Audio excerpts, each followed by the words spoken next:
with your first look at the day's top stories and the forewarned forecast. This is News 4 at 4. We begin at 4:30, continuing coverage on tornadoes that touched down in western New York yesterday. First at 4:30, the National Weather Service just confirmed third tornado touchdown in Allegheny County yesterday. It's after they confirmed 2 tornadoes yesterday in Hamburg and in Holland. We have live team coverage starting at 4:30. News 4's Dave Graber and Rachel Monjovi are talking to neighbors dealing with damage. But first, we want to get straight to your forewarned weather forecast with meteorologist Andrew Baglini. Andrew, again, this third tornado was confirmed this afternoon. That's right. Just about an hour ago, down in Allegheny County, passed near the Angelica area. It was an EF1 tornado. So that's 2 EF1s and an EF2 that we had yesterday. That's crazy. And 3 tornadoes. That's a lot for western New York. It really is a rare occurrence. Thankfully, a much quieter day out there today as we continue to assess the damage and really pick up the pieces. As you look over Niagara Falls, we do have a whole lot of sunshine out there. Actually, a pretty nice looking day. Same story down towards Holiday Valley. Just a few puffy clouds you can see there in the background in the sky, but a lot of sunshine. Well, here in the metro, pretty much downtown Buffalo, we have been holding on to a little bit of pesky cloud cover, but it is still a warm day for sure. 83 degrees right now at the Buffalo Airport, 86 up towards Niagara Falls, some upper 70s and low 80s, so feeling a lot like summer. And we also have some of that mugginess as well. Dew points in the mid 60s and even some low 70s out there. Definitely a very humid afternoon, so not really what you want to be cleaning up and picking things up outside in, but better than storms for sure.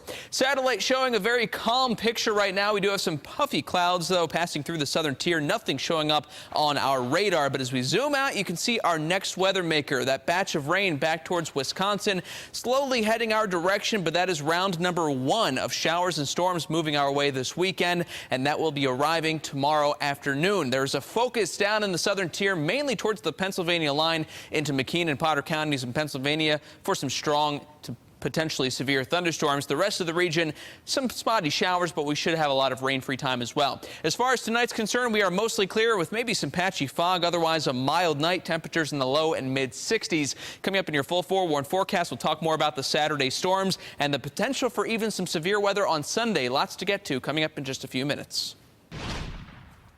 Basically setting the clock back to the beginning of May for us. So we're going to compress 2 months of work into 19 days. In your top 4, people are picking up the pieces around western New York from yesterday's tornadoes. News 4's Rachel Monjovi continues our team coverage right now. She's live at the fairgrounds with the cleanup efforts in that area. Rachel, how's it looking there? Yeah, Christy, crews have a lot of work to do here at the fairgrounds. Yesterday's tornado ripped through the heart of the fairgrounds here, leaving behind a lot of damage. I want to show you some of the damage that you're going to see right now is the grandstand. The entire roof was ripped off of that. And to tell you something, that roof, they were putting a new one on 4 days ago. So now they're back to square one, trying to get that ready for the fair that's coming up. But the cleanup process is underway. Crews started cleaning up yesterday. They came back again today around 5 this morning. Workers are using backpack blowers, blowing out any tree limbs and garbage left behind. There was a lot of glass that had to be picked up, mostly from, but also the windows here were shattered, in the area where concerts are usually held. And man-made picnic tables have been completely destroyed. Officials now left compressing 2 months of work into 19 days. That's when the fair will start. They expect to see 1 million people walk through the fairgrounds over the course of the 12 days for the fair, but they're confident opening day will go on as planned. This is just another challenge that we come up with and we're faced with for this year. So it's something that we're all gonna rally around. We have an army of volunteers and contractors and friends in the community. Our phone was ringing off the hook last night of people saying, what can we do? Can we send crews over? People that we've worked with for decades have come to the table saying, you know, we'll have 20 guys there on Friday. So it's gonna be a challenge, but we're up for it. Officials tell us cleanup efforts will continue for at least another 4 days. Crews will be working around the clock. You can see that some crews are still out here fixing power lines. We have Verizon out here, and insurance adjusters have been on scene all day estimating the cost of this damage, but we do not know what that cost will be as of yet. And also the gaming casino here was evacuated last night. It has since reopened today. For now, we're live at the Erie County Fairgrounds tonight. Rachel Monjovi, News 4 at 4. Rachel, thank you. Crews are working hard to help with cleanup in Hamburg. In neighborhoods there, some were the hardest hit in our area. You can see debris and trees still down in streets and yards. Take a look at that. We're told the priority right now is getting to the worst areas. We're concentrating on the hardest hit areas, which would be the area directly behind me, and down by the lake we got some heavy damage there. Just think your lucky stars, it was just property damage. That can always be fixed. Trees can always be replanted. Deputy Superintendent Jason Collars of the Hamburg Highway Department estimates it will take a week to clean up the entire area. And remember, you can get the latest forecast in the palm of your hand at any time. Just download our Forewarn weather app. It has hourly forecasts you can customize to your neighborhood and our live Forewarn Doppler radar. It is free for your phone or your tablet. A North Tonawanda man will spend the next 10 years in prison for setting fire to a volunteer firefighter's home. Matthew Gerardo was sentenced this afternoon. He pleaded guilty to arson in May. He was accused last year of deliberately setting fire to an African-American firefighter's home. He told police he was not in his right mind when he did it. Senator John McCain is vowing he will be back after getting diagnosed with an aggressive brain cancer. It's called glioblastoma. Many doctors say it's a tough cancer to treat. Dr. Mike Shelsetsky joins us now from Roswell Park Cancer Institute. Doctor, thanks so much for joining us. Now, you are the co-founder of a possible new treatment that could help treat this brain cancer. Can you tell us a little bit about this? Sure. So brain cancer, glioblastoma in general, is one of the most aggressive and devastating cancers. We've developed a vaccine. It's a way to trigger the immune system to fight those tumors using your own body's immune response. We've had very good success with it in our phase 1 clinical study sponsored by the American Cancer Society, which in turn we had some long-term survivors 4 and 5 years out from their initial diagnosis, which was great. We've moved on to a phase 2 clinical study, which is funded by donations to Roswell Park, where we've expanded nationally into 3 centers in Boston, and we're now seeing fantastic results in patients with glioblastoma. Wow. And this is, so there is new hope for this, it sounds like, and it's being developed right here in Buffalo, which is amazing. So how do you think that this exactly could help these patients, and who is a candidate? How do you determine that? Right now, we're targeting newly diagnosed glioblastoma patients. These are patients that have had a surgery to remove the tumor, are undergoing their radiation and chemotherapy, which is a standard of care. The vaccine is then given alongside standard of care to provide more options for them to get into those long-term survivor arms. We're hoping that by allowing the immune system to work with chemotherapy and radiation, we'll be able to provide a better, stronger response for these patients. So I think that you said that this is in the second phase right now, correct? Correct. So where do we go from here? Right now, we're trying to complete phase 2, which will be treating about 50 patients. We're about 3/4 of the way enrolled into that. When that is finished, and we already think that we have good results coming, that'll propel it into a phase 3 clinical trial, which will go to the FDA to see if we can get this approved. That's still a ways out. 3-5 years out. Oh, wow, okay. And it's medical research, so no guarantees, but this is what we're hopeful for. We're hoping to provide the therapy to as many patients as we can. Absolutely. What have you seen so far in the testing, I guess? Have you seen promising results? So far, we've seen very strong immune responses, which is a good sign. That means that the patients can respond to the vaccine, and we've seen that their tumors are being prevented from recurring by the vaccine. So that's how we're getting these long-term survivors 4 or 5 years out who normally would probably only live about 6 months. Wow. Very interesting. Okay, and again, this is all happening right here in Buffalo, so hopefully we'll keep our fingers crossed that this could be a new treatment in the future. We hope so. Doctor, thanks so much for joining us. We really appreciate it. Thank you very much. Well, we have all the information on the study up on our website. If you're interested in learning more about it, it's on the Founded on 4 section of WIVB.com. Well, next in News 4 we'll show you how stroke survivors are using Tango to get back on their feet. The cleanup continues here in Orchard Park. I'm Dave Graber. I'll have a live report from Orchard Park coming up. And while the cleanup continues in pretty quiet weather today, we do have more showers and thunderstorms on the way for the weekend. We'll time that out coming up in your 4-1 forecast. We have another half hour of news coming up on News 4 at 4. But first, let's check in with News 4's Don Polstels to find out what's ahead at 5 and 6 o'clock tonight. Hi, Don. Good afternoon. Christy, happy TGIF. Here are a few of the stories we're working on for News 4 at 5 and 6. First at 5. Assessing the aftermath, Western New Yorkers are picking up the pieces today after 3 tornadoes touched down. Our live team coverage continues as we hear from homeowners starting the cleanup process. Plus, the clock is ticking. The deadline to apply for that free college tuition assistance is nearly here. The steps you need to take to secure your spot. And then all new at 6, striking a deal with details on a story we've covered for months here on News 4. We're breaking down how the Niagara County Dispatch and North Tonawanda Police are now coming together. We have all that and a lot more coming up on News 4 at 5 and 6. Christy? Don, thanks. We'll see you soon. A warning for pregnant moms. A recent study finds your baby has a better chance of developing allergies or asthma if you eat too much sugar while pregnant. Research shows pregnant moms who ate more than 16 teaspoons of sugar a day had a higher risk of babies being diagnosed with allergies. The study says more research still needs to be done. Relearning movements can be a challenge for stroke survivors. Chris Martinez shows us how some people are doing the tango to get back on their feet. We'll go in a circle counterclockwise. In this dance class, every step is a major victory. You're doing great. We can take our time. This is Tango Stride, a class for stroke survivors that combines dance with specialized movements and exercises. The basis of tango is a walking dance. So you're trying to walk together 2 as 1. Gabriella Condria created the program. It helps stroke and traumatic brain injury patients like Gus Cushman-Kerber regain mobility. I really love it a lot, man. I'm gonna do more of this. It's really fun. Stroke neurologist Mike Praviti says all that fun is good for recovery.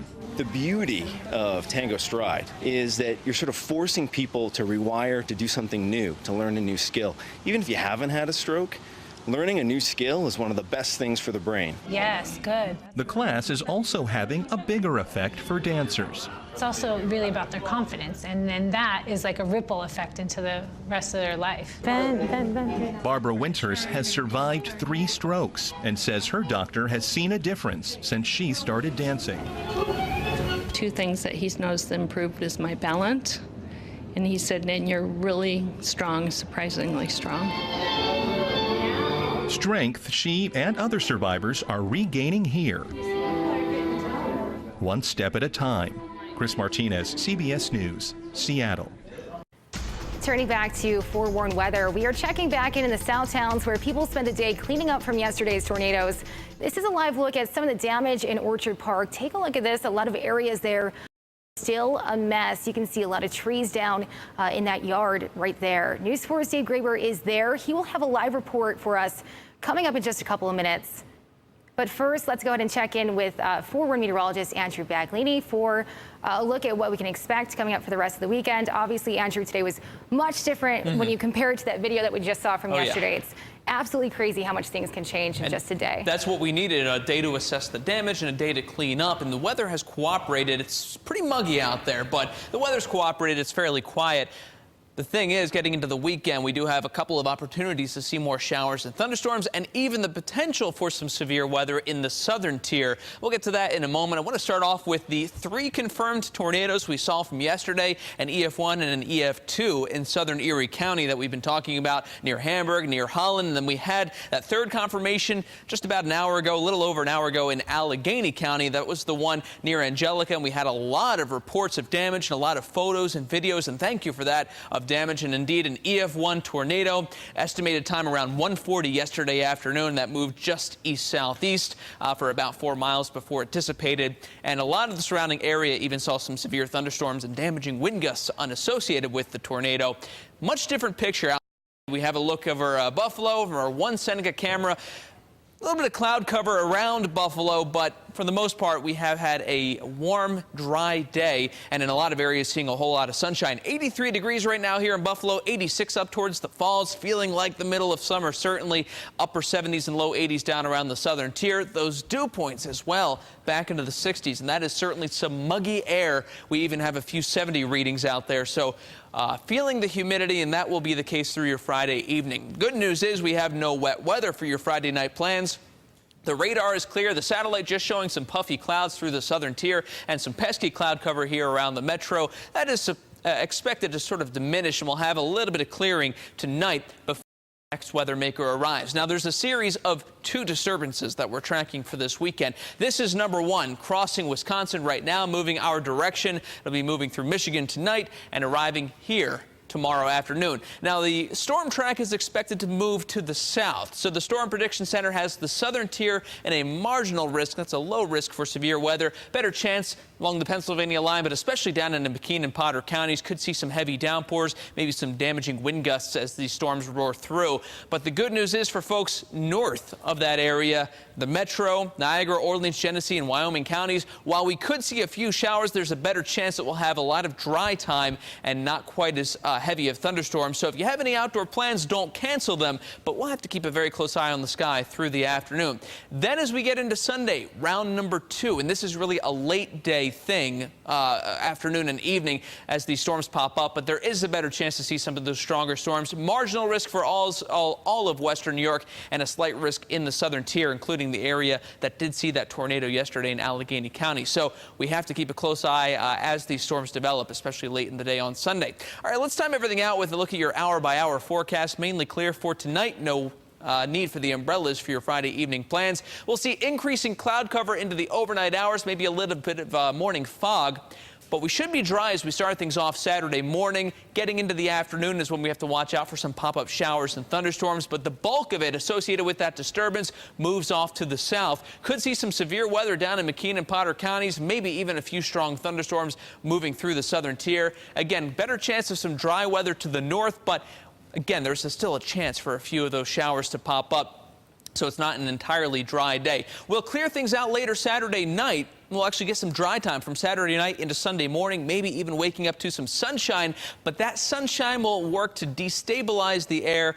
That could lead to the formation of potentially severe thunderstorms late in the day on Sunday. So a recap for you, mostly clear tonight, patchy fog possible. We'll see increasing cloud cover overnight, but we stay mild. Waking up tomorrow morning to increasing clouds. Showers and storms develop into the afternoon. For the most part, these stay to the south, and that's where there's the potential to see a little bit of strong to severe weather. Keep that in mind if you're going to be out on the water. It's a fairly calm day otherwise, pretty mild and pretty muggy, but watch out for a few pop-up showers getting into the afternoon and evening. More thunderstorms develop late in the day on Sunday, linger into early Monday. Then we start to dry things out. Sunshine back for Tuesday and Wednesday. Andrew, thanks. We are still getting dozens of reported photos into our newsroom. Damage in a lot of areas. This is an aerial photo taken by a viewer in Hamburg. This is overlooking Scranton Park. You can see several trees knocked down in that area. And this photo was taken by Michael in Holland. You can see there's a lot of debris outside that home in that area, a lot of trees down and branches surrounding that home. And Michael also took this photo in Holland. You can see the ground is dug up where a tree fell over. Wow, take a look at that. It's amazing, all the pictures that we've been getting in to our newsroom. Well, Orchard Park is one of the hardest hit areas. It could take some people some time to clean up in that area. News 4's Dave Graber continues our team coverage right now. He joins us live from Orchard Park this afternoon. Dave, how are things looking out there today? Well, Christy, I'm standing in a bit of a precarious spot, although the roof of the house that we're currently standing by is sturdy, so I do feel a little bit better. We're actually on Bunting Road in Orchard Park as our photographer Greg is kind of panning up. You could see the trees that are on the roof, the garage roof of the homeowner here. His name is Jeff Eimer. And now Jeff has been in very good spirits as I've talked with him all throughout the day, and he continues his cleanup. He has quite a bit of cleanup to go. Let's go ahead and take a little bit of more of a broader look, a little bit around his yard. If you see the tree that I was standing under before, it goes back quite a ways. There are some very large trees in Jeff's front yard and in his backyard. As you see there, the remnants of a walnut tree, and beyond that, you can also see the tomato garden. Jeff is a gardener. He also cares very much for his yard, so he was a little bit perturbed yesterday when he saw that the high winds had snapped off some of the tomato plants, but he's hoping for a nice tornado tomato crop and that those plants will once again get healthy. But it certainly is hot enough and sunny enough for that to happen. Now, Now, in addition to the trees that are laying in his yard, as you saw, there was a tree that was on top of Jeff's roof. He also has some trees in a wooded lot, both on the side and the back of his house. And you could sort of see how this tornado was almost hopping or perhaps skipping away or skipping through the woods, because while some trees are completely down and they are felled, others are leaning up against other trees, and then there are very large swaths that look like they were absolutely untouched. As we kind of swing back around toward the front, one of the more interesting aspects of Jeff's position here is, as you can see behind me in just a quick second, you'll notice that there are pieces of metal that are hanging up in his tree. That is actually from the roof of a barn that's, I'd say about 300 or 400 yards away. And those trees, these trees that are down, as you can see, protected Jeff's house, because had those trees not been there, those large pieces of metal would have been right in his living room. Coming up on News 4 at 5, I'll introduce you to another person who saw some very significant damage. In fact, this is insulation from his massive garage that was just about below the roof completely off. It's about a half a mile or so away. So again, those high winds blowing all kinds of debris, insulation, and certainly trees into the yard of Jeff Heyer. We have more on this story coming up tonight on News 4 at 5 o'clock. For now, reporting live in Orchard Park, Dave Graber, News 4 at 4. Lots of cleanup ahead, Dave. Thank you. Next on News 4 at 4, a one-of-a-kind sale. Hear what's bringing thousands of people to a barn in Aurora. New at 4, thousands of people are heading to Aurora this weekend to get their hands on a one-of-a-kind home decor. As Beth Cefalu reports, people are spending big bucks to get it. Not even an hour in. Mr. Santa Claus, I got wallpaper. We've got, lots of dishes. And shoppers already have cartfuls of Mackenzie Childs they're ready to buy. Last year we probably had about 10 or 12 carts. I think it was about 10 or 12 carts last year, but I think we'll probably double that this year because it's only hour one and we are about, 5 or 6 carts now. So, how much did that end up costing? How much do you end up spending here? The husband might be watching this, so we don't want to say. She's not the only one trying to keep her spending a secret from her spouse. What was the most you ever spent leaving here? Oh, should I tell? My husband might find out. I'm going to keep zipped on that. One of the strategies shoppers here use is they'll fill up an entire shopping cart, drop it off here at the hold area, and then go back for more stuff. Once they have everything they need, they'll finally check out. Many of them telling me they spend thousands of dollars. One of the record checkouts totaled $300,000, spent by a business owner who decked out their restaurant top to bottom in Mackenzie Childs. An absolute addiction uniting all these shoppers under one tent. Oh, I love the stuff. We have houses full of it. We just really, really enjoy it. It's just, when you look at the stuff, you just smile. And I think, that's what life's all about, right? All for the checkered pattern products. That's all the craze. Well, unless you've tried it, you shouldn't criticize. Well, thanks so much for watching News 4 at 4. News 4 at 5 starts right now.